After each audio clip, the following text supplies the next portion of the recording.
예, 그럼 중국인 부부인 12번째 환자와 14번째 환자가 격리돼 있는 분당 서울대병원으로 가보겠습니다.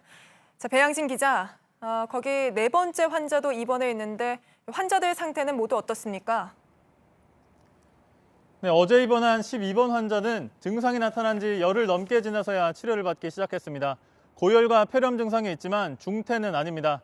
아내인 14번 환자도 비교적 안정적인 상태고요. 4번 환자는 한때 사망설이 돌기도 했는데 병원 주치의가 아니다, 폐렴이 있지만 좋아지고 있다, 이렇게 꼭 전해달라고 했습니다. 예, 확진 환자도 늘었고 의심 환자도 당연히 늘었을 텐데 병상이 부족하지는 않습니까?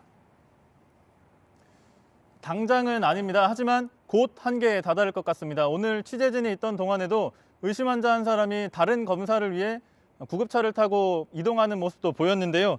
이런 의심 환자 한 사람을 진료하려면 간호사 2~3명이 필요합니다.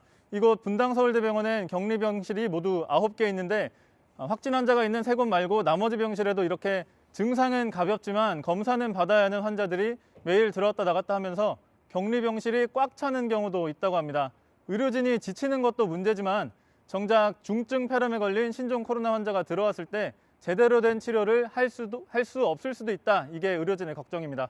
예, 환자는 앞으로 계속 늘어날 가능성이 큰 상황인데 해결 방안이 있습니까? 장기전을 치르려면 병원끼리의 역할 분담이 돼야 한다는 게 의료진의 답입니다. 저희가 문자와 전화로 잠깐 대화를 나눠봤는데요. 환자를 잘 분류해서 중증인 환자는 빨리 국가지정 격리병상으로 보내고 검사만 하면 되는 증상이 비교적 가벼운 환자는 다른 적절한 시설에서 검사하면 된다는 게 의료진의 설명입니다. 정부도 실제 이런 대책을 준비 중입니다.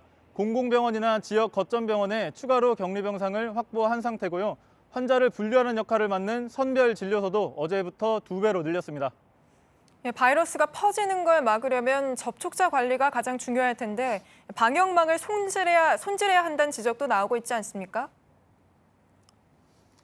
네, 일단 지금까지 파악된 접촉자는 4번 환자가 172명, 12번 환자는 138명입니다. 14번 환자는 아직까지 파악 중이고요. 이렇게 확진 환자가 어디를 가서 누구를 만났는지, 감염 위험이 얼마나 되는지 판단하는 건 역학조사관입니다. 그런데 그 인력이 충분치가 않습니다.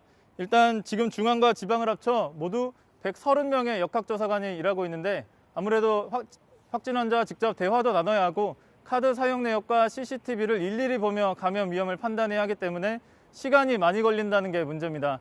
정부는 일단 민간 전문가도 역학조사관으로 임명해 조사를 맡길 계획입니다.